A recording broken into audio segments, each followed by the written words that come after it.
Media and our friends in the Democrat Party kept saying we needed new legislation. We must have legislation to secure the border. But it turned out that all we really needed was a new president. Democrats reveal their true nature before President Trump. Since the day Donald Trump returned to the White House, it seems that he has blown a strong and fresh wind into the U.S. political world. But my friends, not everyone is enjoying this new and direct approach. In fact, nearly half of the U.S. Congress or House of Representatives considers him a dictator and a symbol of what they call the stage. And you can probably guess by now which level those characters belong to, right? I watched every second of Mr. Trump's first speech to Congress. And my friends, what happened has clearly shown the face of democracy, and it is better than any drama you can think of in your head. And without further ado, let's get started right away. 1 month after officially returning to the White House, Donald Trump made his first appearance in Congress to speak about upcoming national policies during his term. As the supreme representative body of the American people, Congress will certainly be the place where Donald Trump will have to sweat to win the sympathy of others. That is who thinks so, not Trump. According to tradition, presidents will read somewhat detailed and lengthy documents about the policies of their upcoming term. Then, there will be a peaceful debate with congressmen from both parties, including the Democratic Party and the Republican Party. But the billionaire from New York will make a completely different entrance. Members of the United States Congress, thank you very much. And to my fellow citizens, America is back. Yes, in just a few short seconds, we can immediately see the ability to attract people and the way of thinking directly of Mr. Donald Trump. Instead of greeting the delegates, he immediately got straight to the point. America is back. A very short sentence that anyone could say and not everyone would dare to say. Standing behind him was Vice President Ginny Vance and Speaker Mike Johnson. In front of more than 400 delegates and guests, the head of the White House did not hesitate to nail down his America's problem, and they would be given priority. The audience applauded loudly, but half of it was completely silent. That's where the Democrats are safe. During the 100 minutes of the conversation, there were many issues, both domestic and foreign. So I'll just mention a few highlights that you might find interesting. If you want to watch the whole thing, you can search it on YouTube so that everyone can have the most comprehensive view. And now, let's come to the first issue, which is immigration. As we all know, America is a country built on immigration.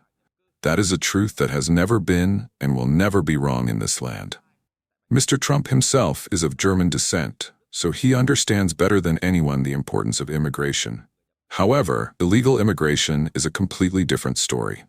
Under the leadership of the Democratic Party, preceded by Mr. Obama, and then succeeded by his puppet Joe Biden, the U.S.-Mexico border during this period has become a hotbed not only for illegal border crossings, but also for the harassment of gangs that trade in human lives for drugs. And in 2024, it also peaked with more than 2 million cases of illegal border crossings. Mr. Trump did not hesitate to call these people aliens who are coming and disturbing the lives of the American people. Under the lax management of the Democrats over the past time, the U.S. Social Security Fund has been emptied of countless amounts of money. Not only that, the lives of people in the land of the flag are also threatened by this group of aliens every day. And that is why Mr. Trump invited to Congress Miss Alexis Nungaray, the mother of Jocelyn Nungaray, who unfortunately passed away due to an illegal immigrant's untimely death. And to pay tribute to that beautiful creature, Mr. Trump signed a decision, a very wonderful decision. Not only did he provide money for the family, he also decided to set aside a land area of more than 13,000 hectares to become a nature reserve named after Jocelyn Nungaray, to pay tribute to the little girl who loved trees and nature when she was alive. A gesture that would move and inspire anyone who knew about it. But what the Democrats inside the parliament showed was a cold indifference. They either smiled contemptuously or buried their faces in their phones and ignored it all. Perhaps at this point, They are still using the silly argument that America needs immigrants, so don't touch them. Yes, they forgot that the word illegal exists in the legal dictionary. The second issue that is quite interesting is that Mr. Trump mentioned his intention to abolish the old and rotten protection and security systems, such as Medicare and the Social Security system. But before Trump could finish his sentence, Democratic Representative Al Green immediately stood up, raised his gold-tipped baton, and began to protest. This was an extremely unorthodox action. Republicans during the Obama and Biden eras did not do this, but waited until they were given the chance to speak, to question, or rebut. But Al Green and the Democrats don't see it that way. Their dislike of Trump seems to go beyond common courtesy, and it's no wonder that Al Green opposes cutting Medicare and reforming Social Security. I won't go into too much detail because this issue needs a separate video. Simply put, Medicare and the Social Security system have long been a goldmine for the Democrats to cut and then siphon off for their own pockets. That's why they have to protect them with their lives. But the thing is, the delegate with the golden staff was immediately called out. He was talking to the president, not a friend. So he couldn't just point like that. And you know what? Not a single Democrat from Al Green's faction stood up to defend this bearded man. Again, no one. Perhaps their silence for Donald Trump also applied to everyone in the room at that time, even allies. I will leave this to my audience to judge for themselves. The last story I want to mention is the issue of gender and race. Since the beginning of his first term, Mr. Trump has shown himself to be a very traditional person and honors the values of the old family. However, this is even more evident with the rampant nationalism in the past half-decade back on Earth. As we continue to see the tragic events of transgender men becoming women, participating in women's events with obvious superiority and advantage. The schools of moral deviation when forcing children to take puberty-blocking drugs and then having sex reassignment surgery on minors under the pretext that this is a land of freedom. As a person who understands the importance of classical values, Mr. Trump decided to stand up against these toxic ideologies. Without hesitation, he declared before Congress that in America there are only two genders, male and female. All other pronouns and dozens of phrases describing the sexual orientation of deviant people are outlawed. Furthermore, transgender men are completely banned from participating in women's events. This is what people call common sense. Yet the Democratic people still sit still without any reaction. The people who wear pink suits with the meaning and voice that they still call protecting women, now they are opposing the very things that protect women. What is going on in this grass head? I dare not understand and must say I refuse to understand the thinking of this group. Not only that, even the applause from Republicans who believe in and protect Mr. Trump is truly sad. Isn't it tragic that people are celebrating the victories of something that should be the norm? Can you imagine a parent standing up and cheering when their daughter plays soccer against an all-female opponent? Obviously not. Yet Trump and his cohorts are fighting for such a basic right in America. If that is not a tragedy of democracy, I don't know what is. Then what about the race issue? The Democrats and their nationalist gangs still propagate every day that the Trump machine and a bunch of white supremacists will exploit and oppress people of color to the bone. But maybe after this story, you will have to have a different view of them. The story is that on the day of his congressional debut, Mr. Trump also took the opportunity to announce the newest member of his Secret Service.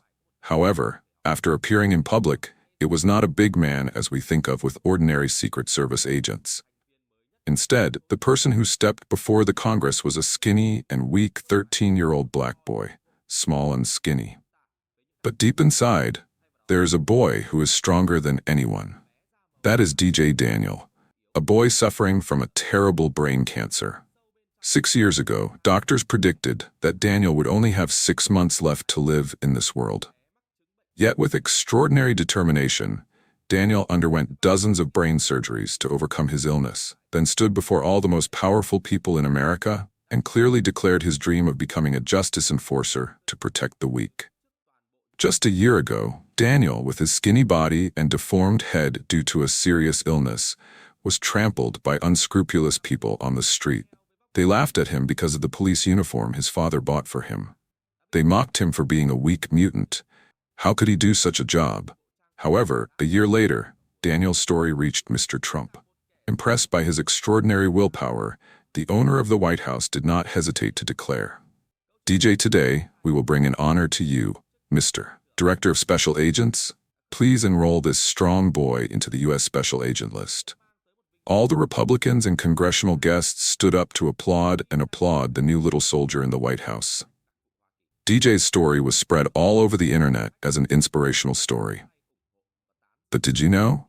The Democrats sat idly by, indifferent to the people they had sworn to protect. They thought that by remaining silent, they could humiliate the new president. But unfortunately, their ridiculousness only exposed their base and despicable side. Democrats are hated, a fact of life for a government that, despite its reputation for being a man of many talents and foul mouths, is still willing to defend its country, defend its outcasts, and most of all, defend its homeland. After Mr. Trump finished his snow show, the Democrats were still silent, but in their eyes was the emptiness of defeat and extreme anger. Now they realized that they had chosen the wrong path and even the wrong person to confront. Because in fact, they did not realize that the person they were confronting was not Mr. Trump, but the interests of the people. Actually, if we study the Democratic Party carefully, we should not be too surprised by this shameful event. For those who do not know, it was the Democratic Party that supported the continued existence of slavery before the American Civil War in 1861. The man who held the torch and signed the proclamation abolishing slavery, Abraham Lincoln, belonged to the Republican Party, which was formerly known as the National Unity Party.